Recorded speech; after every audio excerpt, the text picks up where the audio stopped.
UCLA in 1968.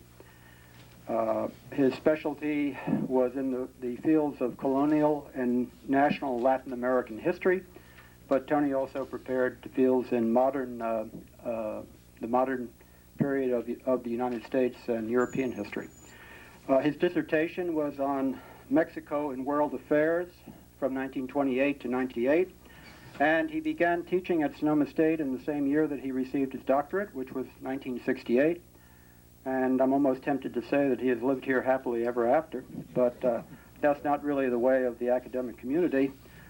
He's suffered through the battles of all of us since 1968. Perhaps some of you know him from his organization of conferences or his connection to conferences, mainly on the subject of Latin America. His most recent research and writing has been about the Mexican muralist and political figure, David Siqueiros. And it is with great pleasure that I introduce to you my colleague, Tony White, from the History Department.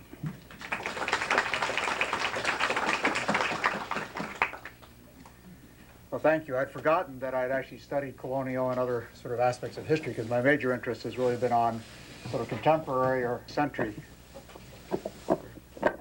Latin American history, and particularly U.S. Latin American affairs or relations. And the conferences that Bob referred to were conferences on Nicaragua and El Salvador,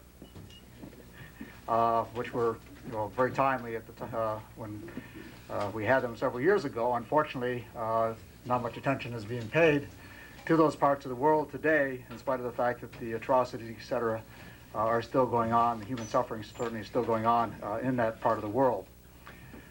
When we came up with a topic for this Bob asked me last semester, let's deal somehow with what happened to the native population of Mexico as a result of the Spanish conquest. And he suggested genocide in Mexico. And that's what's on the flyer or on your syllabus. Now, I have some problems with that word, the definition, etc. there, but what I'd like to do is maybe wait until later after I've gone through some of the historical material and then deal with the issues of definition of genocide, genocidal, Holocaust, etc. This topic obviously is a very timely one, and since this is the 500th anniversary of the so-called discovery of America, or the contact between Europeans and Native Americans. And there are all kinds of activities going on, particularly in Spain or Europe, but also in this country and certainly in Latin America. And the more and more I thought about this, and I'd also like to make an announcement that in the fall there will actually be a lecture series very similar to this on 1492, focusing in on the Native Americans and their civilization or culture before 1492, European background, the development of the Renaissance, etc., and eventually the encounter or contact between Europeans and Native Americans, and then the whole Columbian exchange that followed. And when I started to put that together, I didn't realize how complex an issue or topic it is. You're not just talking about a voyage across the Atlantic and some kind of benign contact. It has all kinds of repercussions or ramifications today, and certainly at the time. And I will be dealing with one aspect of that, which is the decimation of the native populations of the Caribbean, and particularly Mexico, in the years between like 1519 and 1521, or at least maybe up to 1580.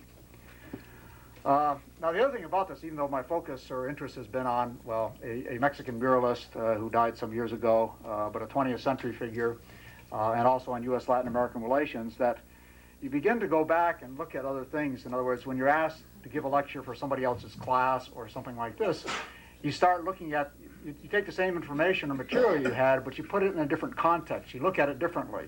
And it's very stimulating to do that. And I've gone back either for this lecture or also for the lecture series in the fall to look at some material that I haven't read since graduate school, or was supposed to have read in graduate school and didn't. Or on the other hand, that has been written since, because a lot of these issues are still very controversial. The issue of determining what was the size of the native population in Mexico or Central America or the Caribbean, that is still, it was debated at the time, that is back in the 16th century. It is still contested amongst historians, political figures, etc. So I think it's very useful to take information that you've had, maybe not used recently, but put it in a different context and look at it differently, and ask different questions of the same sort of historical material. Also, and I understand there was some controversy about including either Mexico or the southwest of the United States or California or Cambodia or other areas in which gross atrocities have been committed in the past as part of this series. Just whether there are similarities or mainly differences between what happened in the Americas and in Europe in the 20th century, that comparative analysis is a very useful tool. And to look at why things happen or how people reacted to each other and how they allowed these things to surmount and overcome their probably better senses. And then also, how did some groups manage to persist or survive in spite of the atrocities that were systematically conducted against them? And I think that is very useful to know no matter what sort of period or event in history that you're looking at. I'm going to, as I said, leave the question of genocide and Holocaust to later on and attempt maybe just sort of definitions of them before we look at the situation in Mexico. A question that seems to be appropriate, however, in spite of definitions, would be if we look at the Spaniards, who are the ones who were involved in the first contact beginning in the late 15th and early 16th century, first in the Caribbean and then in Mexico and Central America, did the Spaniards, again probably goes back to some kind of definition here or what definition you use, but did the Spaniards or the Europeans treat the Indians any differently than they treated contemporary Europeans, who were classified as different, either because they were Jews or Muslims or Protestants? Because we know the atrocities committed in Europe by other Europeans against other Europeans over the issue of religion, race, etc. And we might ask, though this in no way is an attempt to justify what the Europeans did in America, did the Indians treat each other in a similar way? That doesn't justify the bad behavior of somebody else, but I think it's important to realize how the Native Americans dealt with each other to some degree before the Europeans arrived, and of course also how Europeans dealt with other Europeans within the context of Europe, particularly Spain and Portugal. There are all kinds of problems of terms. I mean, just the term Indian, which is the term that we have derived from Los Indios, according to Columbus, and we still use it. American Indian now is preferred to that. Obviously, there are all kinds of different other nations, etc., within the Western Hemisphere. There's the term now being used called the First Nations, meaning the First Nations are people, or the first people who were here again before the European contact. The term of Holy War, which was conducted in Europe, and you might say that the conquest of America by Europeans to some degree was a holy war. Just a digression here, I tried to point out in my classes dealing with either Latin America or particularly Mexico, that when we talk about this period, we use the term conquest. The conquest of Mexico or the conquest of Peru. You've all heard those terms, and there are books and chapters and books using those terms. How often do you run across a lecture or even a history book in American history, that is U.S. history, that talks or uses the term conquest? It's in the westward expansion, the frontier experience, colonization, etc. But obviously, from the Native American point of view, it was every bit as much of a conquest as what happened in Mexico. Perhaps not as dramatic or dynamic, perhaps, as what happened in a period of time. The long-term result was a conquest of territory and of people by Europeans, whether it's in North America, Central America, or South America. The term discovery, obviously, is one that we either use in quotations today or avoid altogether, but even the substitutes like contact or encounter aren't really satisfactory, because encounter implies sort of, let's get together and exchange gifts or trinkets or something of the sort, and it's kind of a benign, neutral process. And it was not that way. Certainly it was a process dominated by the Europeans from the start. Contact also is it's again a neutral word, and maybe it's accurate to some degree, but it doesn't really accurately describe what took place between the Europeans and the Native Americans. Another term that is frequently used is the European expansion. Well, again, that's a euphemism, expansion, but expansion at the expense of whom, where, and not just in the Americas, but also eventually in Africa and Asia. It's in Mexico that when the Spaniards arrived there in the early 1500s off the coast of Yucatan and then later off the Gulf Coast of Mexico, that the great Maya or Mayan civilization was in decline. Well, by whose standards? And what is meant by decline? I mean, maybe you could look at the United States in 1992 and for a variety of reasons think that we're in a period of decline. But by whose standards, by what measurements? And I think that very often we look at the major cultures of Latin America or of the Western Hemisphere, and we think of the great, quote-unquote, civilizations, the Aztecs, the Mayas, the Toltecs, Olmecs, Anasazi, Pueblo, Iroquois, the Inca in South America, etc. But there were, hundreds of other civilizations or tribes that may have not been urban-oriented or dependent on agriculture or were not militaristic or didn't build statues, etc., that we can relate to, that are human beings that were coping with their environment and developing a meaningful culture or civilization themselves. Now, even after saying that, I'm still going to focus on the Aztecs. But they were not the only culture that was or is still in Mexico and Central America. Many others were there, resisted, have survived, and are in many ways preserving their culture intact today.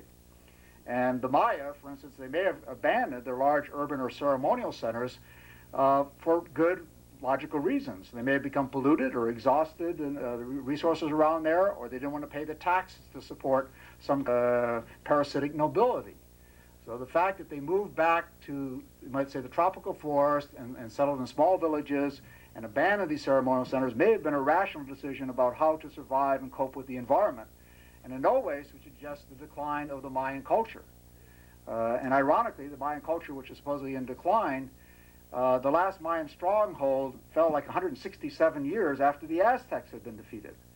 It took the Spaniards much longer to conquer these so-called cultures in decline, nomadic, hunting, gathering, or village farmers. And you might say that that conquest is still going on. When we talk about 1492, Native Americans in many parts of the United States or in Latin America are not celebrating it as the discovery of America or the transfer of European civilization. They're celebrating 500 years of resistance. And when natives in Guatemala, which is more than half Indian or native, when they talk about their history of their country, they don't talk about a conquest. They talk about an invasion or an occupation. It's temporary. It's not permanent, even 500 years. So again, beware of the variety, diversity of cultures in Latin America during this period. And the ones that we esteem so much, the Aztecs, Mayans, etc., is partly because we encountered a civilization which in many ways was similar to our sort of urban culture today or what existed in Europe at that time. And therefore comparisons can be made between them where it's very difficult either to find records or know exactly how some of the smaller nomadic groups were existing at that time. It's another way, this question of terminology, how we avoid using the term conquest. And it's sort of like more recently, where we had people that on one side are seen as terrorists, but by other sides our government are seen as freedom fighters. If you look at the countries in Nicaragua or other people around the world, that if they're on our side, they're heroes. It's like Drake, Sir Francis Drake, who was knighted, etc., and celebrated in certain parts of Northern California as a great hero. Well, every place in Latin America, he was just another pirate who was out there basically for hire for himself or for the Queen of England, and raided, etc., the colonial settlements of the Spaniards. So it again depends on your perspective or whose ox is being gored. Well, I know I talk fast, and I've got more than enough material here to try to cover, and certainly leave some time for questions.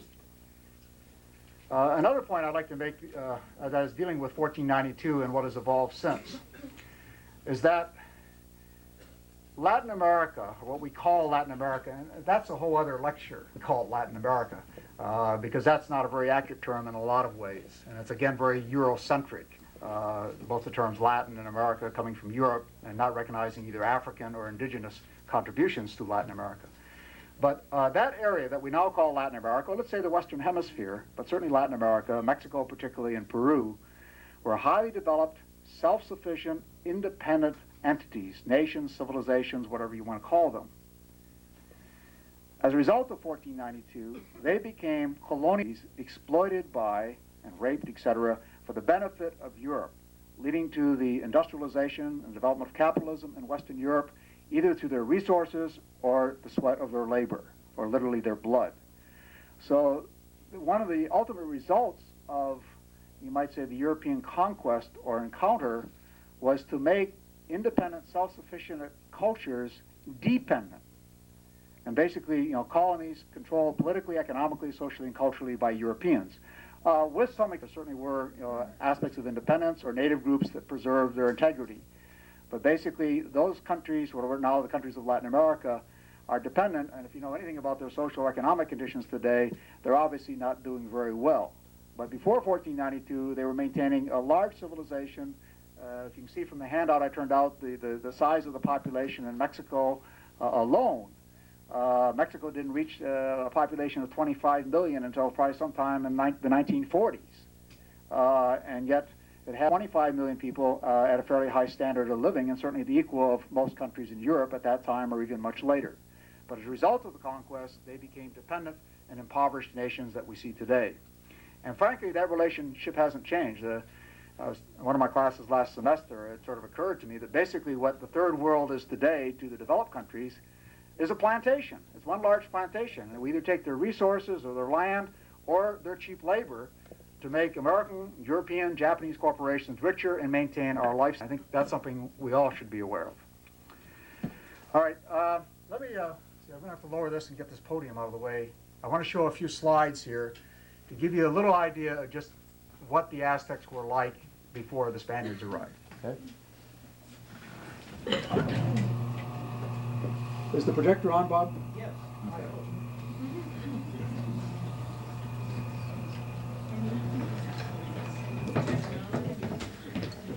Move it to the side. Move it. No. Move it. Move the whole table? No. Floor. We'll just put it on the floor. Well, I'm going to come back to it. I'm only going to show a few slides. Put it on the floor. Would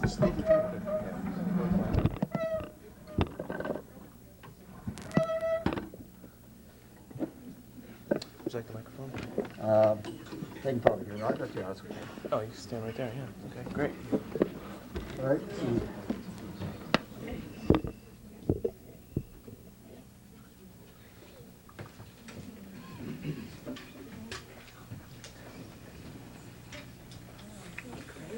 Well, something's moving up there, Bob, but it's not. The slides aren't dropping down or the light's not on.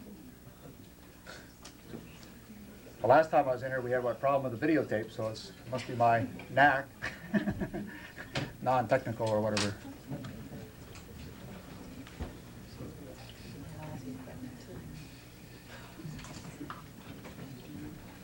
Getting with a projector, but I'm not getting a picture.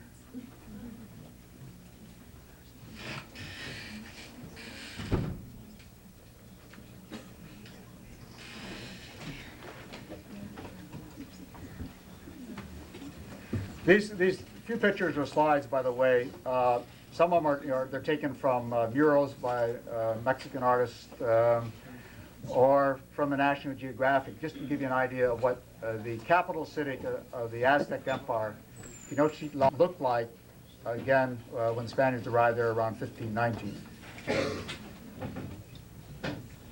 There seems to be something wrong with the tray.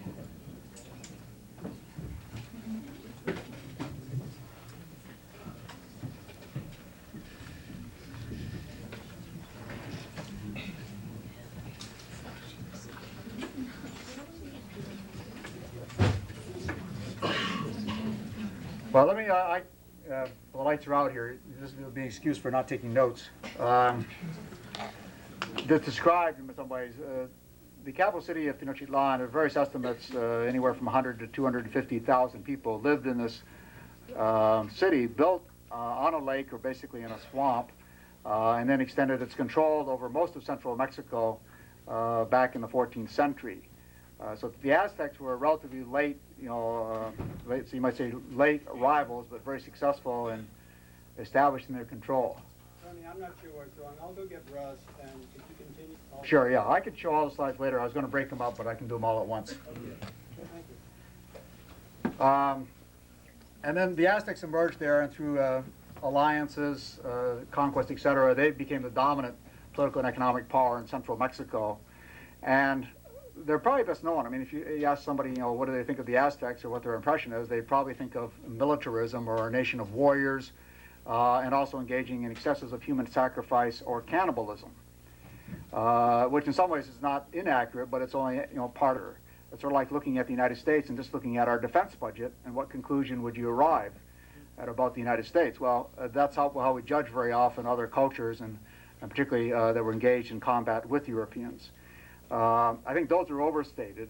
They certainly were not the first expansionists or imperialists in central Mexico, but they in some ways imitated their earlier arrivals and built up a large empire.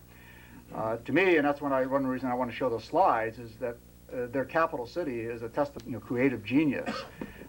Building a city which was marred by the Spaniards, and all the chroniclers of the conquest just described in lavish terms the layout of the city, the cleanliness of it, the system of bringing water from a spring into this island, etc., the causeways, the bridges, the marketplace, which was greater than anything that they had seen in the great fairs of Medina del Campo in Spain or other European cities.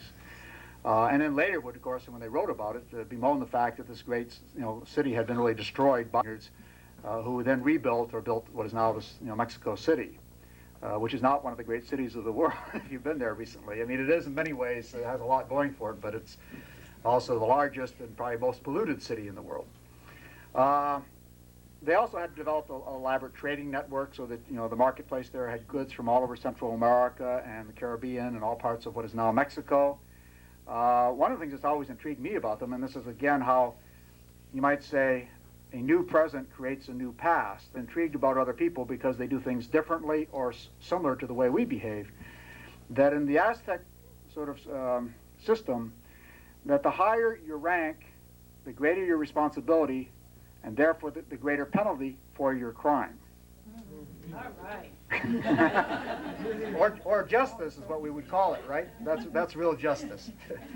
So that if a noble or something like that was seen and actually drunk in public, it was capital punishment. If a peasant or plebeian or something like that were seen in the same condition, it'd be a fairly severe punishment by our standards, but not death. So the higher the rank, the greater the debt, you might say, or responsibility or punishment. They had a very sophisticated educational system. You can go on and on. It would probably with any civilization. Their calendar being used then was more accurate than the calendar that was used in contemporary Europe. So we're not dealing with, even though the Spaniards and Europeans later described them as savages or barbarians from time to time, we're dealing with advanced human civilization. And yes, they were imperialists, but there are other aspects of their society which I think are more admirable, or perhaps should get more attention than the militaristic or the problems of human sacrifice. I already talked about the Mayan civilization, and yet the Mayan civilization today are not necessarily thriving, but for instance in Guatemala there are 24 different sort of Mayan-based languages still spoken by the natives there. They are still terribly exploited by the ruling oligarchy of that country, and a 500 years of resistance is still going on, and certainly the terrorism, repression of the native people of Guatemala, it's not just in Guatemala, it's happening throughout the hemisphere, including the United States and Canada. Within Mexico, there are all kinds of other cultures that if we had time, and we would probably have some lectures on this next fall, either in regular classes on campus or in the lecture series on 1492. But the Purépecha, or known as Tarascans in Michoacán, the Tlaxcalans, the Zapotecs, Mixtecs, Olmecs, go on. And civilizations that were very strong in the past and those that have managed to survive obviously are reviving, restoring, or preserving their cultures today. And the question sometimes is raised, when I first went to Mexico, and I hadn't really thought much about it or even studied it at that time, I basically thought, well, they speak Spanish and they're Catholic, so it must be a European country. Well, that's very far from the truth, and even the country which is now basically mestizo, term that's at the bottom of the handout I gave you, means Indian and European, usually Spanish in the case of Mexico. And that is the predominant, you might say, or dominant ethnic cultural group in Mexico today. And so Mexico has not only a population which is mestizo, it has a culture which is mestizo, which is Indian and European. And in terms of Catholicism, is as much Indian religion and belief and ritual as it is Roman Catholic or European Christianity. So you have to be aware of that mixture that went on during and after the conquest, and you could ask who conquered whom within Mexico and certainly other parts of Latin America. How are we doing for time here? Okay. If you have questions, because I know I'm going rather rapidly, and this will slow me down if nothing else, but feel free to raise your hand and I'll try to recognize you. Well, let's go back and look at Spain, because since these were the first Europeans, or the conquerors of Mexico at least. if we had more time, we really would want to look into the long sort of history and cultural process that emerged in Iberia, which is now the countries of Spain and Portugal. And we dealt a little bit with that when we had the panel on the Sephardic experience or the expulsion of the Jews in 1492. But Spain itself had a very mixed sort of history. It was invaded or occupied by groups from all over the Mediterranean. It was occupied by North Africans. This is another thing. It's like the term conquest. In Spanish history, you can read about the African conquest of Europe or of Spain. You hear about the Arab or Moorish or Muslim or something like that. And they avoid mentioning the fact it was people from North Africa who had been converted to Islam who came in, conquered and dominated Iberia or parts of it for almost 800 years, which obviously left an indelible imprint on the Spanish character, culture, etc. The major development, I think, in the later history of Spain, important for the conquest of Mexico, is what is known as the end of the Reconquista, or the Reconquest, when in 1492, under Ferdinand and Isabella, the Christians finally defeated the Muslims in the Kingdom of Granada in southern Spain, thereby completing this 800-year crusade.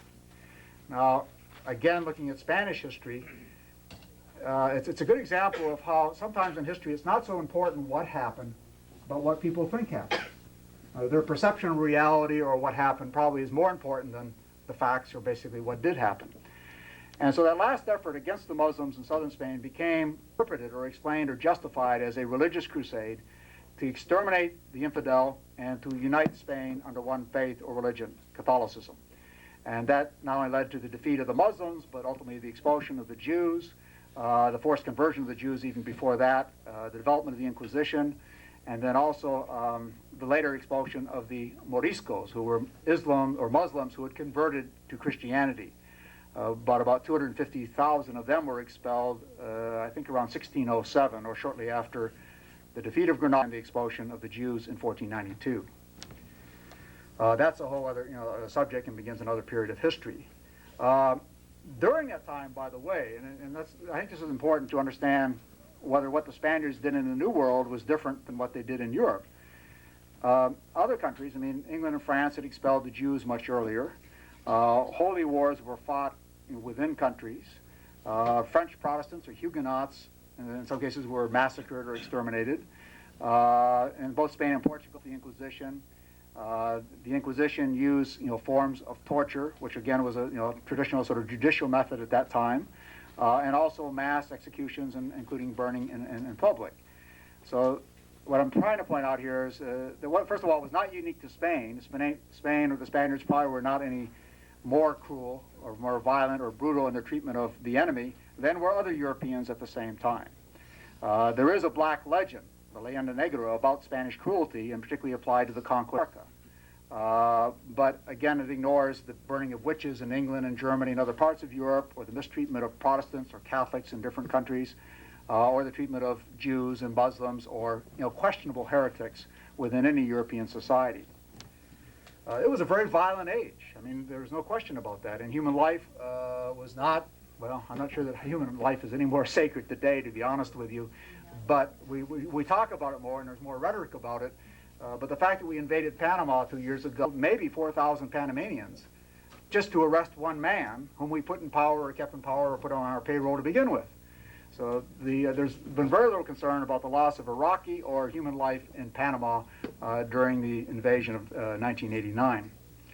But in any case, this was a violent period. There were wars of conquest fought within Europe, and other Europeans were treating each other rather nastily, we might say. Tony, excuse me, it's okay now. The carousel had to be replaced. Oh, okay. Well, that was my luck. Let me finish this part, then we can get back to that. When you deal again with, by the way, the term the Reconquest meant more in religious, it was in some ways, it was justified religiously, or the later part of it was. But through that 800-year period, we had Christians fighting Christians as much as they were fighting Muslims. We had Christians, like even the Al Cid, allied with one group of Muslims against another group of Christians. So there were all kinds of mixed marriages, alliances. You could not really define Spaniards or Portuguese at this time racially. And eventually what would happen after the defeat of the Muslims in 1492, we do have an attempt really to define those countries religiously. as purely Christian, and anybody who is even a converted or new Christian is suspect because they don't have an ancestry that goes way back. And so the real problem then for Spaniards and eventually for people in the New World is to establish what is called limpieza de sangre, or purity of blood, and not be suspected of having a Jewish or Muslim ancestor in your closet. And particularly a prominent position or position of power or wealth, and somebody could dig that up against you, you might be arrested and tried by the Inquisition. That's a good way of getting rid of your prosperous enemies. Another thing, and when we look at the conquest, and I think some of you have heard this because you've been in my classes, but what motivated the Spaniards, either in the reconquest of Spain or in the conquest of the New World. And I used to talk about the 3 G's: God, glory, and gold. Most students think it should be the other way around. It should be gold, then maybe glory, and then God. I think sometimes we have to realize that how religious people were in the 16th century in Europe, and that it was not hypocritical to kill a person in order to save their soul, or at least save your own soul. I mean, that was maybe just normal practice. So that I think religion was a very important thing, and maybe for a more secular age today, we tend to downplay religion, though obviously religion is a very motivating force in parts of the world even today. A student corrected me at one time and said, well, it should be actually the 4 G's. And I said, well, what's the 4th? And he said, well, girls. That may be dated, even the term, but so then I converted it to the 4 R's. I had the 3 R's at one time, which is riches, reputation, and religion. Now it's riches, reputation, religion, and rape, which in many ways was the nature of the relationship between Native American women and the Spaniards, but not entirely. Let me try these slides on you now, just to give you an idea of the Aztec, and then I'm going to show you some other slides that are actually recreation of codices more drawn by natives after the conquest and describing the defeat or conquest of the Aztec nation.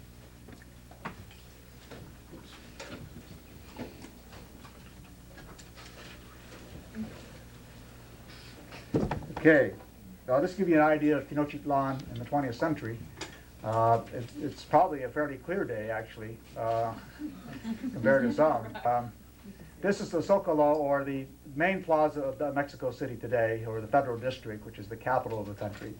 And it's built almost, well, right on the central area of Tenochtitlan, the Aztec city.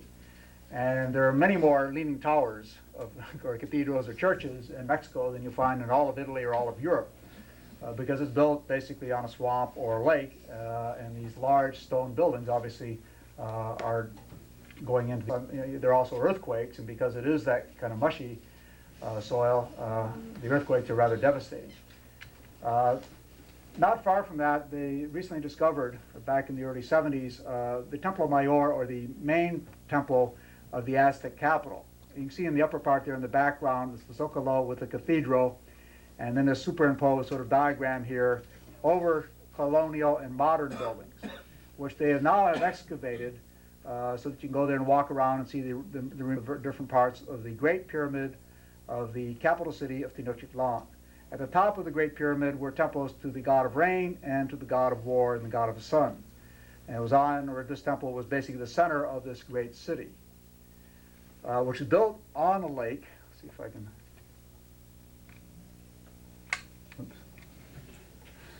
You get an idea. Now, there's a novel by Carlos Fuente called Where the Air is Clear, and they used to say that about Mexico. And at one time, you could see the 2 volcanoes and the other mountain of the city, and you can get an idea of the lake here. But here's this Aztec capital, which the Spaniards sort of saw as they came over the mountains, down into the valley, and were amazed of its beauty, its layout, its construction, the bridges, the causeways, everything else. This is actually a mural done. It's in the Museum of the City of Mexico. A drawing or rendition by an artist, which was a National Geographic, giving an idea of the traffic on these canals or on the lake itself, the marks and the temples, because they were originally covered with stucco or fresco or colored stone. So a very beautiful, very large, very impressive city by any standard. A model in the Anthropological Museum of, again, the central thing with the main pyramid there over to the left with the 2 temples at the top, and then the other monuments or temples to the various gods, goddesses, and the palaces of the ruling class. Now, this is all basically very close to where the Mexico City is today. What happened? Oops. Okay. This is a mural. This is actually in San Francisco. It's at City College of San Francisco. A mural done by Diego Rivera in the 1930s. Again, looking at the same area, the artisans, the poet leader here, sitting with a circle of advisors, etc., and various symbols, etc., of this great Aztec cultures. It wasn't just the Aztec culture, but in central Mexico. And another one by the same artist, Rivera, in the presidential palace in Mexico City. Actually, what we have here is this noble person here in the sedan chair, at least according to the description I read, is arranging a liaison with this prostitute here. And then in the background, of course, you see the city, and this is the very busy marketplace. Is that in focus? Okay. Or more detail, but this gives you an idea of, again, this huge city laid out on a lake, and then with bridges over to the mainland or to other sort of satellite cities. Now, when the Spaniards arrived here, at least the first time with Cortez, they were around 500 in number, relatively few horses, some cannons and muskets, etc. And they come into, well, a population of millions, and then this great city or empire controlled by the Aztecs.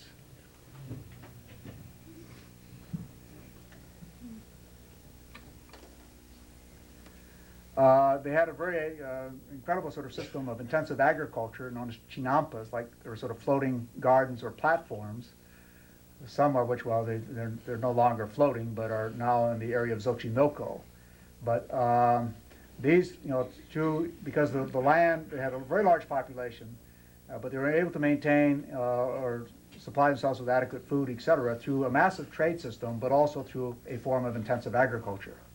More and more studies are being done on this, and something similar to this was apparently done even down in the lowland areas in a form of raised field agriculture, which has just only barely or very recently been discovered by mainly geographers and, I guess, archaeologists. A vase that was dug up in the ruins of the great temple, again in the city of Tenochtitlan. A few other pieces of art here. Forget the name. This is the goddess of the human birth, apparently apparent here, who is also the goddess of human filth, and it was to her priests or priestesses that the Aztecs confessed. They had a confessional which was once in a life, but it was to the, you might say, the emissaries or agents of this goddess to whom the Aztecs confessed. Quetzalcoatl, or she of the serpent skirt, basically sometimes called the earth goddess, was probably the most important piece of Aztec sculpture which has survived, and which is now in the Anthropological Museum.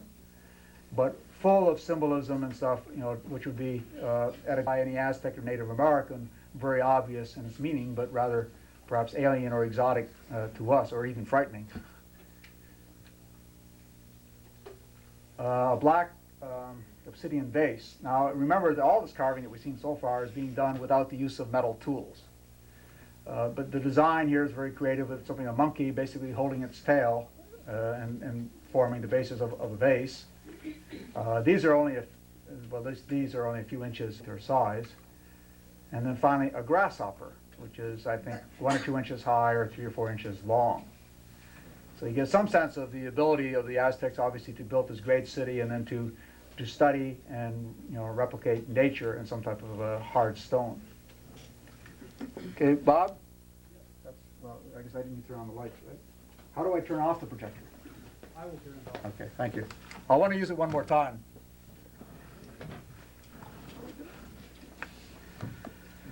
All right, let's conquest itself. And again, remember that while religion may have not been the major factor, it certainly was a motivating factor.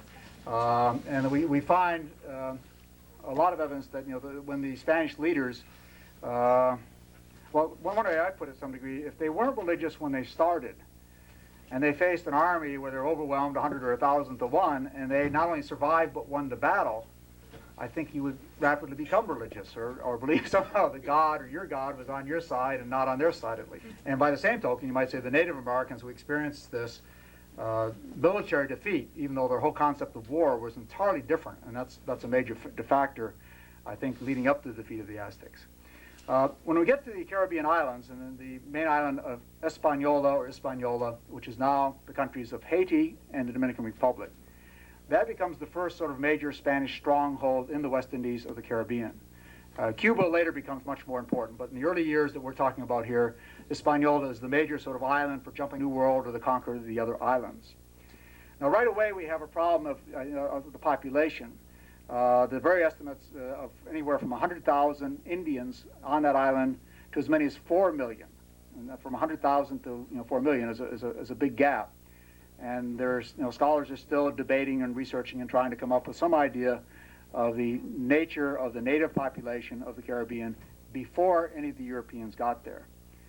Now, one of the first things that Columbus did is institute a repartimiento, which is literally a division either of land in the form of, you might say, just land grants to some of these Spanish colonists, but it also took the form of a repartimiento of people, of Indians. And that evolves into the system that we know as the encomienda, which really means basically entrusting people, and not necessarily natives. It was used during the Reconquest in Spain to entrust Muslims or Jews or non-Christians to the new landowner to provide either tribute in the form of goods or labor. And so that a tribe or a village or even a nation might be allocated to a certain Spaniard as a reward for his participation in the conquest, and the Indians living in that then would be allocated by their leaders to perform so many hours of labor or to produce so much in the way of corn or hides or fish or animals or something of that sort for the encomendero who was a Spaniard. So this type of institution evolved out of the Reconquest in Spain itself, and that's why I think it's very important to understand that this was happening in Europe and then was transferred to the Canary Islands. By the way, the conquest of the Canary Islands by Spain was also a very brutal, violent affair, and the Guanches, who are the natives of the Canary Islands, weren't exterminated, but they went through the same process that eventually happened to the Indians in America. And the repartimiento, or the encomienda, was used there. It was extended to the New World. At one point, Queen Isabella actually wanted to terminate the encomienda. This is a whole other aspect. We have on one hand the Spaniards exploiting the Indians, either taking their land or the women, or on the other hand, forcing them to labor or provide tribute. There were protests against this very early, as early as 1506 or 1507, by Spanish priests who eventually brought about, at least briefly, the elimination of the encomienda as an official institution, though the practice continued. And then the protests went back to Spain. Eventually debates were conducted over the issue of what is a just war. Can you wage a just war against these native people or nations or people? The yellow was Spain did not give up its colonies. But it attempted experiments to send priests in amongst the Indians to try to convert them, not by the sword, but by example or persuasion, to convert the scriptures and hymns, etc., into the Mayan or other languages. That's a whole other story or chapter, and I think before condemning the Spaniards for the treatment of the Indians, you have to look at at least the humanistic or humanitarian efforts on the part of the Crown, certain members of the clergy, or even individuals, to protect the Indians from their exploitation by us or their extermination by the Europeans.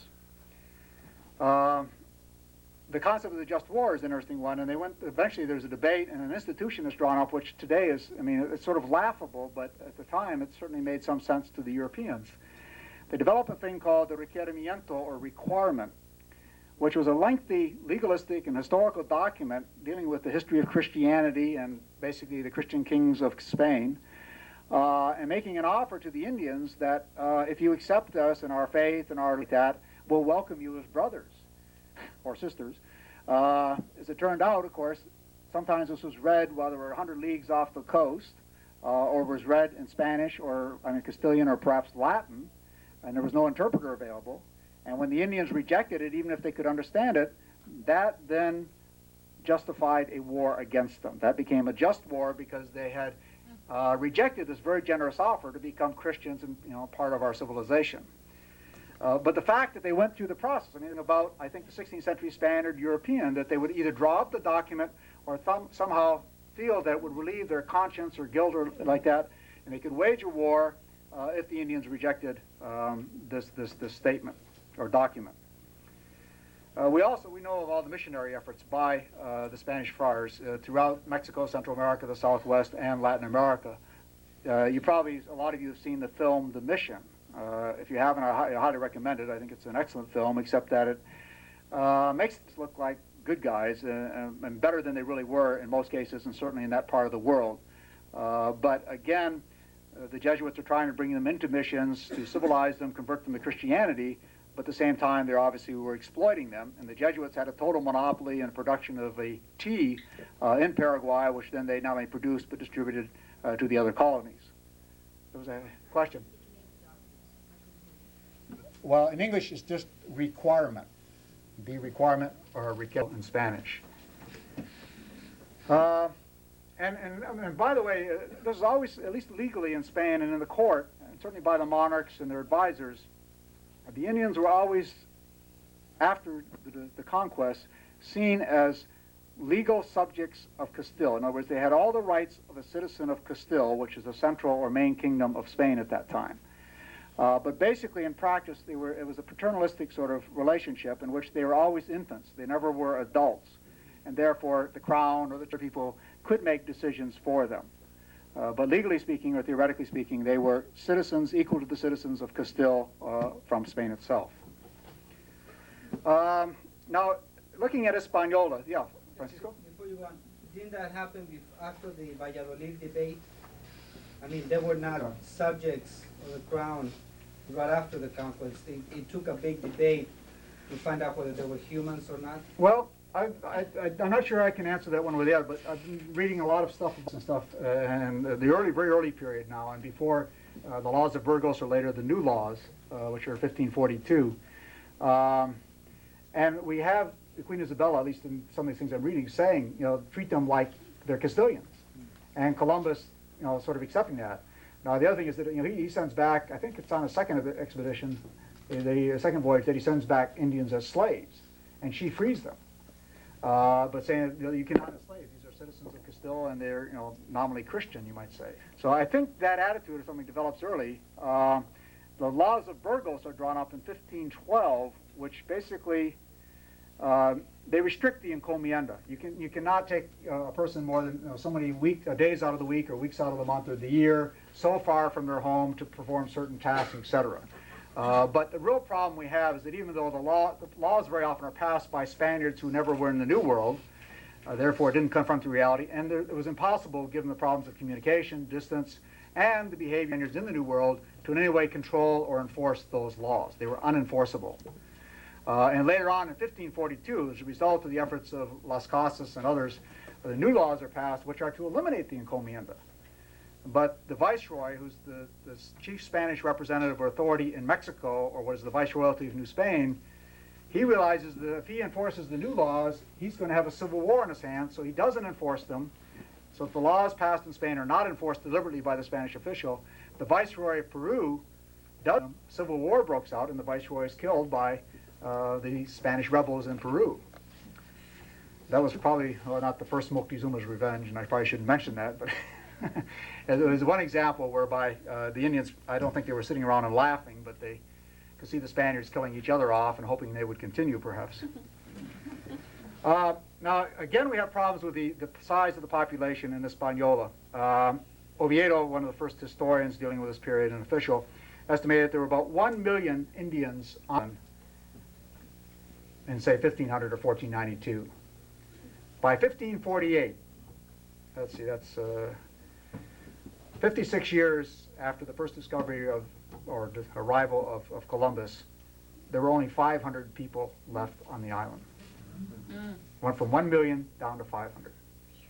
Las Casas, who is basically one of the first historians, and an excellent historian in some ways, but also writing a polemic against the atrocities of fellow Spaniards against the Indians, he estimated there are 3 to 4 million. I think usually he figures 3 million in Hispaniola, and only 200 in 1552. And what you eventually have, and think of the things that are happening here, and one is it's compounding itself in some ways or another. So you have more Spaniards coming, who want more land, more resources, and more labor from the Indians, but the Indians are dying off, and mainly from disease. There's some from war, from slavery, from labor, suicide, rather than convert to Catholicism in the islands. There's one, what sort of maybe mythological sort of figure, Hatue from Cuba, who was about to be executed, and I'm not sure, for leading a rebellion against the Spaniards in the island. He's now a national hero or figure like Cuauhtemoc in Mexico. And basically he was told something like that, if he converted to Christianity, he would go to heaven. And he said, well, where did the Spaniards go? And they said, well, they go to heaven, of course. He said, well, he preferred not to be a Christian. But there were certainly Indian islands who did commit suicide rather than submit to Spanish authority or come to live in villages or become Christians.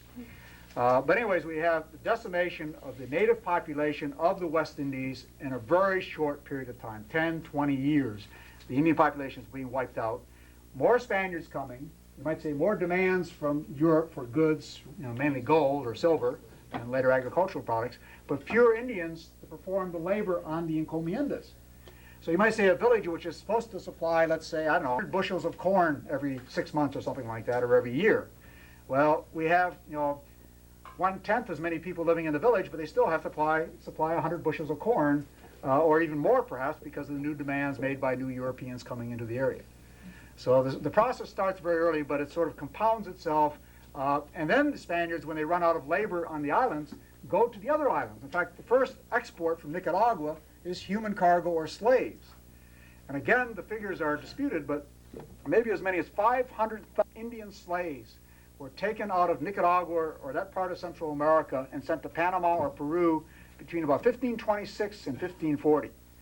Now that's the high estimate. In 25 years, 500,000 humans were uprooted, sent to Panama or Peru, where they died probably working in the mines of Peru in a very short period of time. And that happened to the rest of the island. So today, the population of the West Indies, which had a very large native population in 1492, is today predominantly either African, mulatto, European mixture. It varies. Some of them, like Haiti, obviously, are predominantly black. Others are mixture mulatto. Sometimes the term mestizo is used in the Caribbean for a mixture of European and African, or what we call mulatto. But there is no native or Indian population to speak of, really, or existing in the Caribbean or a lot of Central America today, particularly the Atlantic coast part of Central America and also Venezuela and Colombia. Now, another thing which I think, some of these things are going to slip my mind, but I'll come back. I think it's important to understand other Holocausts, and that, how you differentiate the other group from your group, and therefore justify atrocities or horrible acts against them, imprisonment, enslavement, etc. And certainly that happened in the history of African slavery in the United States. At some point, with no evidence whatsoever, but basically from what I've read, misinterpreting the words that the Indians used, Columbus decided basically there are Dios, people in God, in Dios literally, or Indians from Asia, who are good Indians, and then the others are the Caribs, or from which the word Caribbean comes, who are cannibals. And therefore there's no problem in enslaving or waging a, quote, just war against cannibals. So differentiate between good or friendly and hostile Indians, but between, you might say, Indians, and then Caribs, which become synonymous with cannibals. And from what cannibalism was practiced, ritually speaking, you might say, down in Brazil, the north coast of South America, and probably in some of the Caribbean islands.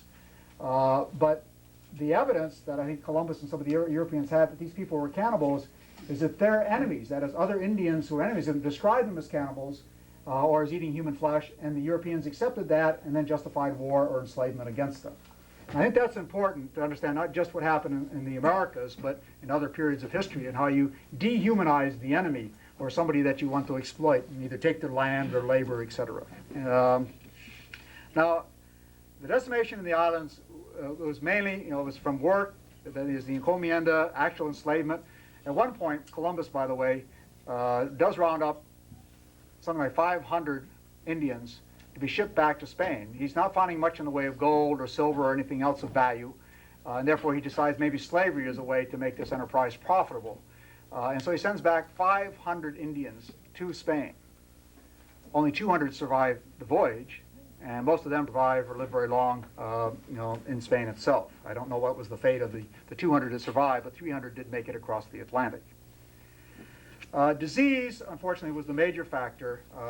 The people of America had been isolated so long from the other parts of the world, from their original source or origin, presumably Asia, that did not have any immunities to the diseases that had ravaged parts of Europe, but the Europeans had survived and developed some immunities to them.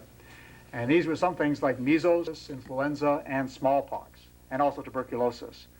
And they have and are still ravaging native populations in different parts of the world, including the Amazon today, and I understand even in the Philippines. And in some cases, actually, let's say land or mining corporations are even going in and either polluting the water or infesting clothing and giving it to Indians to further wipe out the population that's still there. So disease was the major factor, but it was compounded, you might say, also if you have this encomienda system, they have to provide 100 bushels of corn. They're not only wiping out the population, but they're very weak, they're fragile, they can barely survive. And just also think of it psychologically. I mean, smallpox is a horrible disease in terms of what you go through and the physical appearance of a person. And it seems to inflict only non-Europeans. First of all, you're defeated, your gods, your original religion is uprooted, your leaders are gone or killed or in prison or something of the sort, and then all of a sudden you're infected with this horrible disease, which the Spaniards, they survive and you don't. Now in some cases they were more vulnerable because they didn't have the immunities. They had more and more burdens of labor and tribute placed on them. They were moved away from their traditional lands. The introduction of new crops, and particularly new animals, pigs, cattle, and sheep, destroyed the agricultural systems of the natives. So that where they were growing enough food, you might say, all of a sudden their fields are being overrun by herds of cattle and pigs. In the Caribbean, the pigs multiplied. Apparently, there were no predators that would prey on the pigs by the Spaniards in the Caribbean. So even today, there are people who make a living by hunting wild pigs, which we even have up here in Spring Lake Park in Annandale and stuff today, but in the Caribbean. And that became a major occupation or a major source of food for people still in the islands today. Your question? Sorry. Yes, within the Spanish conquest, what have you, was there ever an ideology of actually deliberately killing off a population to make room for Europeans? No. Can I wait for that? Because that gets around to what we call a genocide or a Holocaust. This fits in those definitions. The Crown expelled the Jesuits under pressure because they were taking the Indian civil rights, if you will, too much to heart, and that's why the Franciscans and Dominicans got a foothold in the New World. Well, yes and no, Gary. And I mentioned the film The Mission, it was out several years ago and won all kinds of awards. It deals a little bit with that in the Treaty of Madrid in '50, but the Jesuits were expelled for a lot of reasons. They were very successful, very wealthy. They had a lot of enemies at court. They were like a state within a state to some degree. They threatened the enlightened monarchs of the 18th century in Spain and other European countries. And they had plenty of enemies in America. But the Dominicans and Franciscans had already been here for a long time. The Dominicans were here before the Jesuits. And the Franciscans were here, at least in Mexico, before I think any of the others. They were the first friars to come into Mexico. So they are able to take advantage of the expulsion of the Jesuits in 1767 from Spain and earlier from Portugal and Brazil. And they are beneficiaries to some degree, but I'm not sure what well, let's move on to something else. I'm sorry. Let's look at Mexico. Now, the Spaniards arrive off the coast of Mexico in 1519, and immediately this is a whole other subject or issue, is that date of 1519 coincides with the predicted return of the plumed serpent god Quetzalcoatl, predicted to return in that year, or Seato, of 1519. So this is the first, you might say, stroke of good luck for Hernan Cortez and the 500 or so Spaniards. They were also very fortunate in running into a group in Veracruz who had initially been defeated, or recently been defeated, and therefore taxed by the Aztecs. They persuaded them to ally themselves with the Spaniards against the Aztecs and help them. He ends up with a couple of Spaniards who had been living with the Mayans, who spoke Mayan and therefore could communicate or become interpreters. And then he's given a woman who eventually becomes his mistress, Malinche, or whom the Spaniards called Doña Marina, who spoke Nahuatl, the Aztec language, knew the society, knew the culture, and will be a very crucial factor in the conquest or defeat of the Aztecs. She's much maligned today. In fact, there's a term called the Malinchista, as basically a traitor or somebody who's not Mexican enough or too much an admirer or cultivator of European or foreign ID stuff. And I think it's very unfortunate that one woman is blamed for that, because the Spaniards had plenty of other Indian allies who were more than willing to help them defeat their archenemy, the Aztecs. There are multiple factors. You cannot, I mean, the tendency very often to say, well, the Spaniards defeated the Aztecs even though outnumbered because they had muskets, cannon, and horses. Horses certainly were a factor in some of the early battles or encounters. The Indians soon learned that the horses were mortal and that they were not beasts, that is, horse and human. The muskets were very limited, something like that. They were, I think, probably had more, the noise factor was probably more important than the accuracy. I think naval technology or warfare was eventually very important, and one of the slides will show these brigantines that the Spaniards built to surround the city on a lake and eventually bring it to its knees after pulling it apart block by block and killing the warriors. So there are multiple factors. Certainly Cortez was a very lucky, very fortunate conqueror. In some ways, he certainly is preferable to many of the other conquerors who left an even greater bloodbath in the places where they went, in Michoacan or Jalisco or Central America, etc. He was very astute diplomat. I think a decisive factor certainly was the decisive leadership of Cortez on one hand, and the kind of vacillating or lack of leadership, you might say, on the part of Moctezuma, the great speaker of the Aztecs. And even though he succeeded and resistance does occur, well, between 1519 and 1521, the great Aztec nation, which had dominated this, basically is conquered and overrun by, well, eventually around 1,500 Spaniards, but with thousands and thousands of Indian allies. Very often, there's a tendency sometimes, well, to say that there was this prophecy about the return of the gods or messengers of the gods, and I wouldn't say that this was not a factor, but I think to some degree it's overstated. First of all, let's go to that handout I gave you. If you look at the population of New Spain, either the Viceroyalty or Central Mexico, if the Indians had just walked in mass, they could have just forced the Spaniards back into the ocean if they had realized what the Spaniards were there. Well, they had totally different concepts of war. I mean, it wasn't so much just the weapons. It was probably the type of war that the Indians fought, which was to submit another group to pay tribute or provide sacrificial victims to the Aztec gods. Wars that were arranged between one nation and another, but did not necessarily involve the conquest of territory or the imposition of one's culture or religion on another culture. In fact, the Aztecs actually, when they conquered people, would take the gods out of this other dominated culture, conquered culture, and incorporate those gods into their own pantheon. In fact, Moctezuma, I'm not sure exactly when, but shortly before the conquest, dedicated a new temple to all the other gods. I mean, they were making room to bring in other gods, and including perhaps eventually Christianity. I don't know that he had that in his mind, but at least there was that kind of openness towards other religions or cultures, and strengthening your religion opposed to excluding other religion, and there's only one faith, which obviously the Europeans and the Spaniards had in mind. And then the nature of war itself. If you think one thing would be, and the Aztecs had pretty good weapons in the way of lances, spears, swords, etc., and even armor. But if one thing is to go and try to annihilate or just kill as many soldiers as you can, another thing is to go and try to capture prisoners, take them back, and win your status as a warrior by sacrificing them to the gods. And one Spaniard, obviously with a sword, could do an awful lot of damage to capture people instead of trying to just kill as many as possible. So weapons were a factor. Disease eventually is a factor.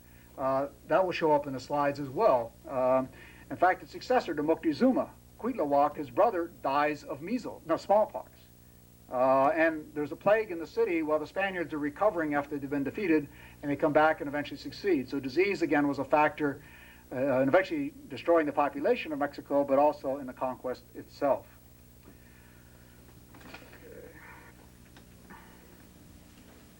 Well, why don't we look at the slides, and then we'll come back. How are we doing for time? What you have until what, 5:40?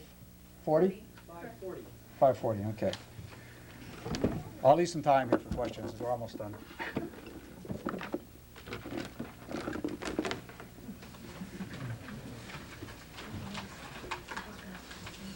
Well, that's one other aspect of art. These are feathered paintings, different feathers woven together. I think, well, actually, these are now in a museum in Berlin, the few that have survived of some artwork by the Aztecs. Okay, these are drawings by a modern artist, Alberto Beltran, taken from the Indian sort of drawings and codices dealing with. This is the city here, Tenochtitlan, the capital. in the middle of this lake, and all the other sort of either satellite cities or even separate cultures around. Here's, I mentioned Xochimilco, where you had the floating gardens of the Chinampas. But this is all part of a central valley of Mexico dominated by the city of Tenochtitlan, at least by 1519. The layout of the city, the different barrios or capullos as they were called.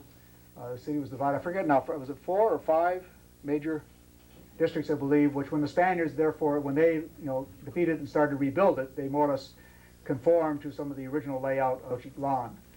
Though obviously there was a lot of destruction and most of it did not survive. There were a series of prophecies.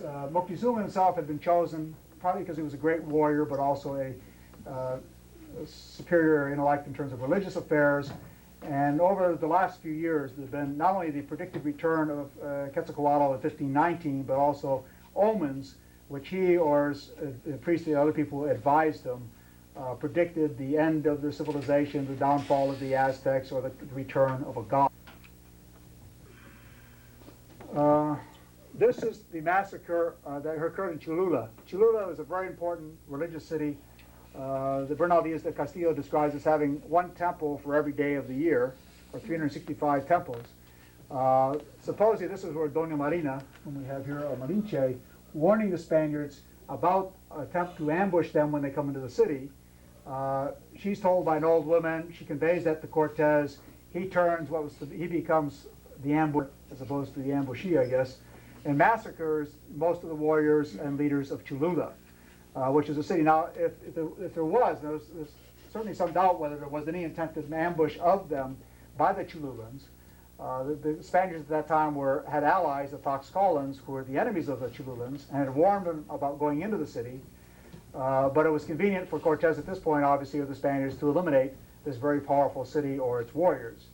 And of course, this also would affect Moctezuma because he would get news of, well, the massacre which occurred in Cholula, and perhaps suspect that Cortez had extra powers or was a returning god. This is the massacre of the warriors in Tenochtitlan. What happens is that Cortez leaves, goes back to Veracruz because a Spanish expedition has been sent to take him or relieve him of power. He defeats that group but comes back. Meanwhile, Pedro de Alvarado, one of his lieutenants, massacres a lot of the warriors and leaders in what was to be a dance or fiesta in Tenochtitlan. As a result of that, the Spaniards have to flee in what is called the Noche Triste, or sad night, barely surviving their attack on land and on the water here with these canoes. As they flee, some of them drowned because they had armor on or were carrying all the gold they could find. And people are still today probably still searching around parts of Mexico City to find some of that treasure. They do recover. They go back to Tlaxcala, the allies that they defeated, and our enemies of the Aztecs come back. Meanwhile, there's a plague in the city of, not sure what, it wasn't smallpox, though there was a problem with smallpox. It was the plague or influenza or something else. But this is, again, the description by the natives of what they experienced during the siege, or even before the siege took place. Even though there's a story about Cortez destroying his ships, he preserved all the tackle, etc., brought them to Tlaxcala. They built these brigantines, which they carried over the mountains, and then laid siege to the city of Tenochtitlan, and eventually defeated it by blowing down the ramparts, etc., with their cannon. So naval technology was very important in this, you might say, inland battle.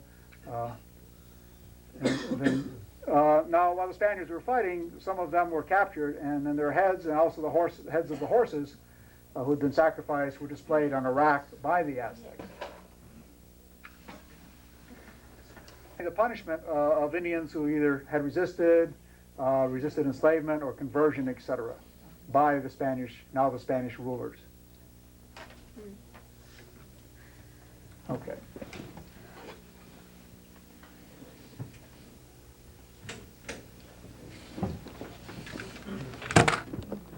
Well, looking at the handout there, you can see what happened to the population of central Mexico. It went from a high estimate. That's the Viceroyalty of New Spain, by the way, includes Mexico, the southwest of the United States, and Central America. So why there's two different figures there for Central Mexico and also for New Spain, which is again the kingdom, you might say, of New Spain, ruled over by a viceroy in Mexico City. But you look at the second series of figures there, you go from a population of 25 million in 1519. By 1580, 60 years later, there are less than 2 million people living in the same area. I mean, I don't know, but I don't think there's been a greater human catastrophe in history, or in history of humanity, that I'm aware of at least. You do have the beginnings of a recovery later in, say, the 17th century. By the 18th century, you have 5 million, and by the time of independence, at the beginning of the struggle for independence in 1810, we have around 6 million, of which 60% were Indian. They have different categories here for mestizo, 18% criollo, or Euro-mestizo, or Indo-mestizo. So the mestizo element is growing. The Indians are still the largest single factor, and then a very small percentage of European, like 0.3% European and 0.2% black. The figure I have down here, 1958, shows you that Mexico didn't, probably get back to about 25 million to sometime in the 1940s. It's reached 32 million by 1958. And today, Mexico is around 85 million. The last I knew, probably 85, 86, or 87 million today. It shows there were various epidemics that came in the 16th century, and after each one of these, there was a very rapid decline of the human population because of typhus, influenza, smallpox, etc.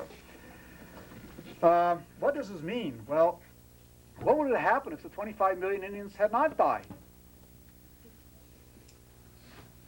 What kind of a country would Mexico be today?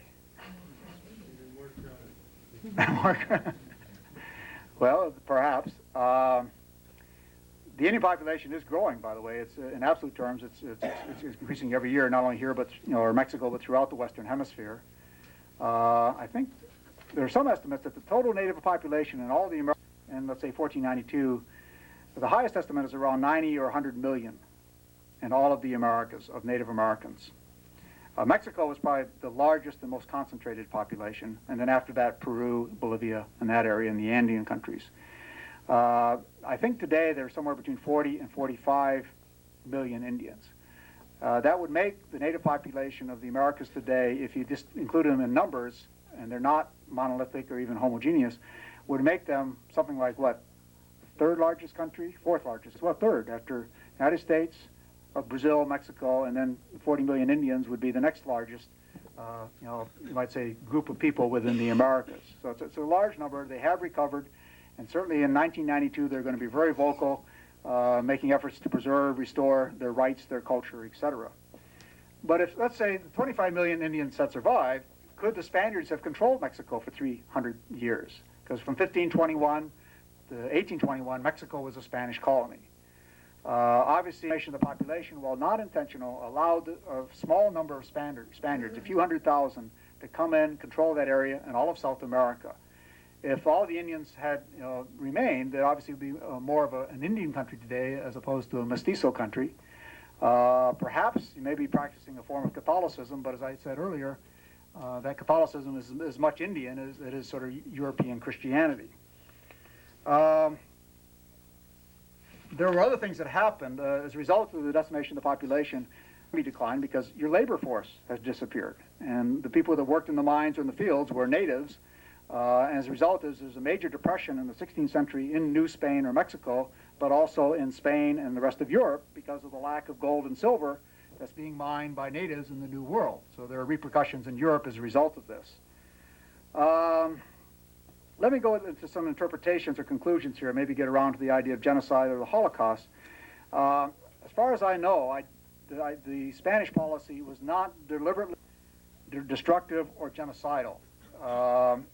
The crown and certainly the officials and certainly the friars and the members of the clergy made attempts, I think not all of them perhaps sincere or certainly not all of them realistic, to really protect, preserve the Indians. They saw them as human beings who had souls, who could become Christians once they would see the light. Where I would find that acts of genocide were committed, and again, it would partly depend on the definition, individuals. Nuño de Guzman, who was one of the most notorious conquerors in Mexico, basically left a trail of blood and bones wherever he went, And actually, he's sent back in chains, however, in disgrace to Spain because of that behavior and some other frauds and stuff that he committed. There were, as we know, even in the American West, that is the United States, in its experience with natives, or even back in the East, very early in the colonial period, what were, I don't know if they were called then, but we now call them punitive expeditions. Now, what we have to think is that if we have the Americas inhabited by, I don't care if it's 40 million or 90 million people, they were as diverse as the people of Europe were at that period in history or today, living in different tribes with different religions, different agricultural or economic systems, whole different philosophies, etc. You cannot just lump all the Indians together and say they're all alike. So the fact is, as a result of European policy, and beginning with the Spaniards, certain villages, are tribes or nations of people are extinct today. They were wiped off the face of the earth by so-called punitive expeditions, and also, of course, by disease and other factors. A whole other chapter, actually, in this history is the fact that when other European powers came in, and the French fought the Spaniards, and the English fought the French, and the Spaniards, and the Dutch, etc., that had a devastating impact on the Indian cultures because many of them allied with one European power or the other, or were split, like the Cherokees, by fighting for one group against another, and ended up having their not totally destroyed because the Cherokee are the strongest or largest of Native American cultures today in the United States, from what I've read. Francisco? Do you have any information on the Argentinians under Dictator Rosas in the 19th century, that they actually engaged in an extermination policy to get more land? Yeah. I think they probably called them Indian Wars at the time or something of that sort. I don't think they used the term punitive expedition, but they were extermination campaigns. They wanted the land for the grazing of cattle and sheep, etc., in Argentina, and the area which is now what we call Patagonia, which means big feet or Bigfoot. But the Rosas, who was a general and then later president in Argentina in the 1880s, 1890, thereabouts, became a hero like Andrew Jackson by basically fighting wars against the Indians, or in the case of Jackson, the Spaniards in Florida, became a national hero and therefore president. I see individual acts of genocide by individuals out there acting on their own and basically violating, I think, the intent of the monarchs or their advisors and the clergy. But there are certainly punitive expeditions where either a tribe or culture, for one reason or another, won't accept priests, won't come into a village, in which they're literally exterminated by individuals, and to some degree, I think, sanctioned by the crown or even by the church. Now, there's another form. I don't know whether genocide and whether, I'm sure, I wanted to come to more of the lectures and get a sense. I understood I missed some excitement last week, but by not being here, and I wish she were here today, but probably, is there such a thing as cultural genocide? In other words, I think the definition usually deals with the intention or deliberate annihilation of a nation, race, or culture, or something of that sort. Various definitions, obviously. And I would say that when you come in with the intent of, we're going to convert you to our religion, which means destroying your whole culture or worldview, or else, that's almost a form of genocidal, let's say cultural genocide, of forcing a religion and converting people by the sword, literally. And if you don't, then you're subject to wars, enslavement, or other atrocities, and we aren't responsible. I don't want to reinforce any kind of black legend of the Spanish conquest. I think they were probably, along with the Portuguese to some degree, and even the French, at least concerned about the Indians as humans who had souls and should be brought into the true faith. Even Las Casas, Bartolome de las Casas was formerly an encomendero. He had Indians that belonged to him that provided for him. He eventually renounces that, becomes a Dominican, and becomes the protector of the Indians, and writes a book about the destruction of the Indians by other Spaniards. But even he never really questioned the superiority of Christianity. He believed in just a different method of conversion. It should be peaceful, by persuasion, by example or model, and not by the sword. And that Spain should enforce the laws to protect its citizens of Castile. Las Casas, unfortunately, is also blamed for beginning the African slave trade because, in one point, I believe, or writes that in order to spare the Indians, we should import Africans. Well, slavery already existed in Africa, also in Europe, and you can't blame, I think, Las Casas for what was another Holocaust, if you will, and that is the African slave trade, where millions of Africans were uprooted, their cultures were destroyed, they were dehumanized and brought to the Americas, and 50% of them died on the way over. So That's a whole other chapter or genocide, I think, that came out of the discovery or conquest of America by Europeans. If you think about the psychological devastation, you had a world that basically these people knew destroyed forever. Their gods were overthrown, economic systems were devastated or replaced, their political leaders were eliminated. So in some cases, the caciques or Indian chiefs were allowed to rule over their people as long as they supplied the labor, tribute, etc., or resources that the Spaniards wanted. I think, on the other hand, while we don't read about an awful lot of rebellions, and there probably would have been a lot more if percentage of the 25 million people living in Mexico had survived, there would probably be a lot more attempts or successful attempts at rebellion or resistance. But obviously they were weakened or sapped by these diseases and the excessive demands of labor, etc. On the other hand, there were. If you look at like the history of Guatemala, which at one time really included all of Central America, it's almost like every generation there's a major Indian uprising. And it's still going on today. The major victims, you may have heard about what happened to the Mosquito Indians at the hands of the Sandinistas in Nicaragua. Compared to what the government of Guatemala has done to its indigenous people, well, since 1524 or thereabouts. But anywhere from 70 to 100,000, about 100,000 people have been killed in Guatemala since 1954, when the CIA overthrew the democratically elected government of Guatemala. And the most of those 100,000 Indian people in Guatemala are native Guatemalans or Indians. They are very outspoken today. They are doing everything possible to preserve their culture. They have major activities surrounding 1992 as celebrating 500 years of resistance. Let's see.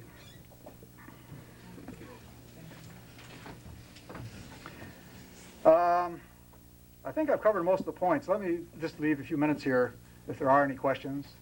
I know I haven't answered all of them.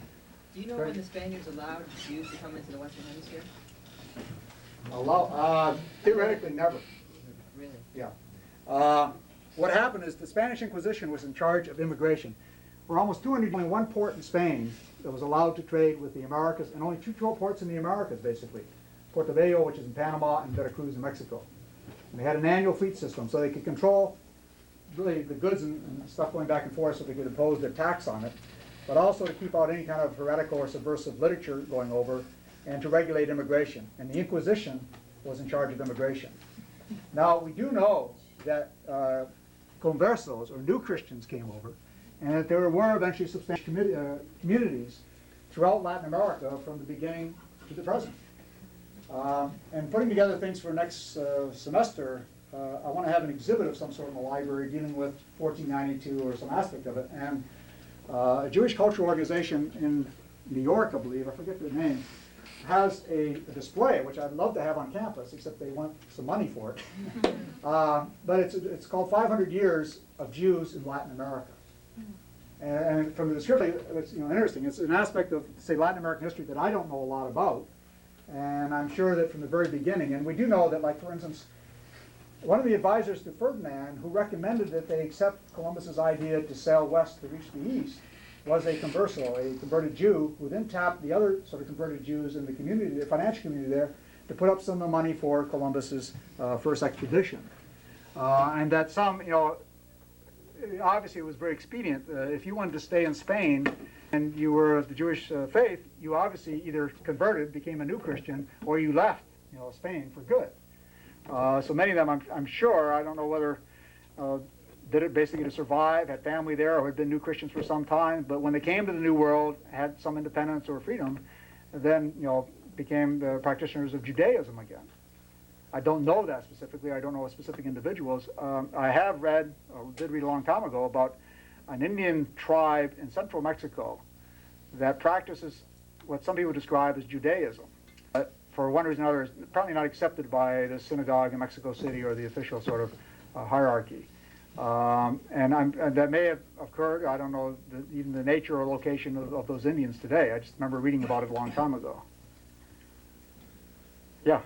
Being that there's so many different groups in Spain, is there any kind of record that says what was the dominant group that came here to the Americas, like the conquistadors? Were they native Spanish, or were they of Moorish descent, or so forth? I mean, is there anything that was dominant? There's regions of Spain that dominated. First of all, they had to be Castilians. The Americas were seen not as a colony of Spain or Castile and Aragon, which is the other major Christian kingdom. They were the sole property of the kings and queens of Castile. And therefore they set up a governing body called the Supreme Council of the Indies, much as they would have a Council of Castile which would deal with domestic affairs. And only Castilians were theoretically, non-Christians or Jews or Muslims definitely were not allowed to immigrate, and only Castilians. But a lot of the conquerors now, some of this has been researched more recently, and I'm not on top of all of it, but that the original impression was the bulk of them came from Extremadura, like Cortez and Pizarro, I think. And they were maybe, in some cases, they were not from the nobility, but from lower echelons. Cortez obviously was what, I don't know what you would call him today, upper middle class or something of that sort. He had studied law at the University of Salamanca. But others, like the Pizarro brothers, were basically illiterate, illegitimate swineherds, or something to describe, from Extremadura. Behaved accordingly in some cases, people would agree, I think. But I don't think they've been able to say that they're just basically from one area, though again it was theoretically a Castilian monopoly.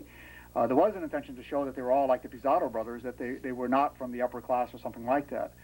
But I know James Lockhart at UCLA has written a book based on sort of the letters of the people who survived the conquest, and has established pretty well. A lot of them were like craftsmen or artisans or that type. In other words, they had skills and stuff like that, and therefore when they came over here, they weren't just professional soldiers. However, there is that. I mean, even though you have 800 years and it's not constant fighting, certainly the one way that a young man could make it in Spanish society was, well, either through the clergy, going into the Catholic Church and becoming a priest, or joining the military and participating in one of these expeditions of conquest within Spain itself, and all of a sudden becoming a part of the nobility. There was this phenomenon called hidalguía, meaning to become an hidalgo, the son of someone, literally meaning a noble person. And it seems that sometimes were more concerned about getting these titles than they were the land or the Indians or the wealth that was there. I mean, personal glory. This was the age of humanism, the Renaissance, etc. But in Spain, individualism has reached to heights I don't think exist anywhere else in Europe. And that's why in the 1930s, the single most important or largest political movement in Spain was anarchism. And it flourished there. It was actually introduced by an Italian who couldn't speak Castilian, but all of a sudden anarchism was always there, and it's still there, I think, today. As soon as Franco in 1975, you had, like 125 different political parties all of a sudden, competing for office. I don't know the answer to your question, whether they all, I would say, you could not really, in 1492 or early 1500s, probably define a Spaniard racially. When you say Moors, well, some Moors, and not really Moors in most cases, but North Africans had come in back in 711 A.D. There had been intermarriage between Christian, Jews, and Muslims over 800 years. So you could not define a Spaniard, or Portuguese for that matter, at that time, racially. What you could eventually do, and they did obviously define it, was religiously. And that there were old Christians and new Christians, and old Christians obviously, controlled Spain, in some ways you might say down to the present. So on the other hand, or... I was just going to comment that all you have to do is look at the architecture in Mexico and see the Arabic or North African influence in there. Mm-hmm.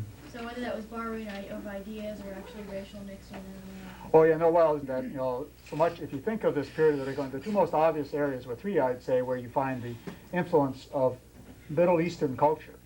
Because the Arabs themselves weren't there, but a culture that they had introduced in North Africa came into Spain. This architecture is the most obvious example. The flamenco or music is another outstanding example. And then Spanish, the language, is full of words from Arabic.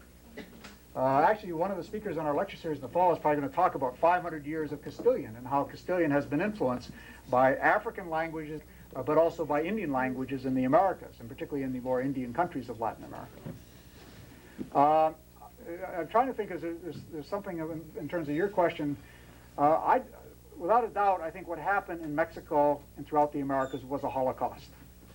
I have no doubt it was massive devastation of human civilizations, of individuals, in a mass destructive way. To me, that's a Holocaust. I don't think it was genocidal in the sense it was a deliberate policy on the part of Spain or other European powers, because the also involved in Latin America, and the French and the Dutch and the English. Basically the Spaniards saw the Indians as workers. They did not want to wipe out their labor force. And when it happened as a result of disease, they adopted measures in some way to try to protect the Indians so they would have somebody to do the work and also to convert to Christianity. But I think there were individual acts of genocide, and I think you might say there was maybe a form of cultural genocide in the sense that they were destroying a way of life and imposing their culture, their religion upon the Indians. On the other hand, I'm not successful. In spite of the horrible human suffering, many of the Indians, and Francisco Vasquez, who will also be one of our speakers in the fall on the Purépecha or Tarascan Indians of Michoacán, I think will demonstrate that that culture is very, very strong, very much alive today. And I think that's true throughout the Americas and certainly in the United States and Canada. They may not be winning all of their legal battles, but they're certainly fighting and resisting attempts to take away their rights or the property, et cetera, that they've had in the past. You spoke about a number of names of tribal names. What constitutes a tribe? Does it begin with a family, a geography, a religion? Why were there so many? Probably in its origin or initial stages, a tribe is more or less a clan, an extended family. And then it grows, and what we have, in very simplistic terms, in places like Mexico or Peru, we have indigenous plants like corn, beans, tomatoes, etc., that can be cultivated, provide a much more stable source of food. People live longer, more children survive infancy, and you eventually have a new sophisticated, religion, social structure, political structure, and economy growing up based on agriculture. And at that point, I guess you have a civilization or an empire.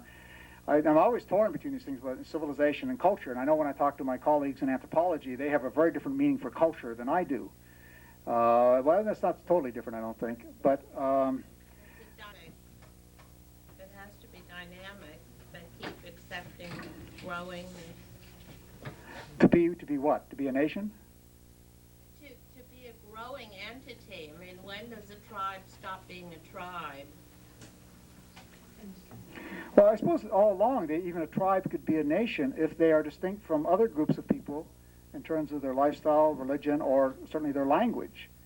You could probably have a series of tribes that belong to a sort of common language or a linguistic group. And that linguistic group might be considered a nation or a tribe. I don't know. We use tribes.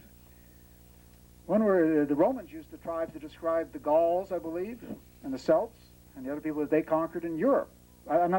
My ancient history or study of Latin is long ago, but I'm not sure what is a tribe. Tribe would imply to some degree. One of the things that I think you have to, another aspect of the Aztecs actually, is they, at least in origin, were a democracy. They elected their leaders. By the time of Moctezuma, they'd become like us. Yeah, if I could just address, I guess, the spirit of your question. There's so many tribes in Mexico. Like you said, I'm going to talk about the Purépecha. Well, because they've been there for thousands of years, a lot of the Purépechas, I would say about 80%, don't speak Spanish. Okay, so they have a very strong identity with a mixture of Catholic religion and the Indian beliefs. So you have that kind of identification, so that, for instance, they have bilingual education, they have a bilingual radio station, they have a page in the state newspaper of Michoacán in their own language. And I would say that what's really intriguing about how they keep their identity is that they're not accepted by other people. I think it's the same thing, for instance, with Mexican people in the United States. It's not that they keep their identity for such a long time, it's that they're not accepted. And as a result, you maintain an identity primarily because you're not accepted by the larger society. So I think that really plays a big role in why there's so many tribes in Mexico. It also seems that a tribe or nation would seem to have some sense of permanence. In other words, they're in a valley or area for a period of time over which they evolve or develop a culture. You know, I was just in the anthropology department today about this lecture series for next fall and everything, and I mean, this 1492 is really stirring up a hornet's nest in a lot of ways, which I see as, I mean, I'm an opportunist, so I want to take advantage of it to teach history, basically, and try to teach accurate history, or study it at least. But there's a whole real thing there now, like, if Indians today, and don't like to use the word Indian, I guess Native American or First Nations, whatever, or different nations we can call them, Aztecs, etc. But to define or redefine themselves, are they going to redefine themselves in terms of their past, which in many cases has been interpreted by non-Indians? In other words, are they going to go back to so-called and think, well, this is a glorious culture that we had in the past, which we know about only through European eyes, who were there 500 years ago, or have studied it, like anthropologists and archaeologists particularly. But on the other hand, whether it's defined by Europeans or not, even if they try to go back to that period, cultures change and adapt. So the Purepecha culture today, I think it would be fine to go back and research and find out your roots, but it would be a mistake, I would think, to try to recreate that civilization, because they've changed and modified and adapted over a long period of history. And they now exist, you might say, well, see, the Purepecha or Tarascans were enemies of the Aztecs. And when the Aztecs are being besieged by the Spaniards, they call on their former enemies to come and help them. Well, the Purepecha thought, to some degree, from what I've read, it was either a joke or a trick by the Aztecs to ambush them, so they didn't come to help their fellow Indians against the intruders. And that's the other thing. I mean, the major factor, if you want to explain how 500 Spaniards did it, it had to do with that the Indians were not united. They were disunited. They had traditional enemies. They were willing to fight with the Spaniards or other Indians against other Indians. If they'd been united, there's no way that the Spanish or Cortez could have conquered Mexico, except maybe with the help of disease ultimately. But Indian allies were, I think, the major factor that again explains the conquest of a great nation by a relatively small group of Europeans. Well, thank you.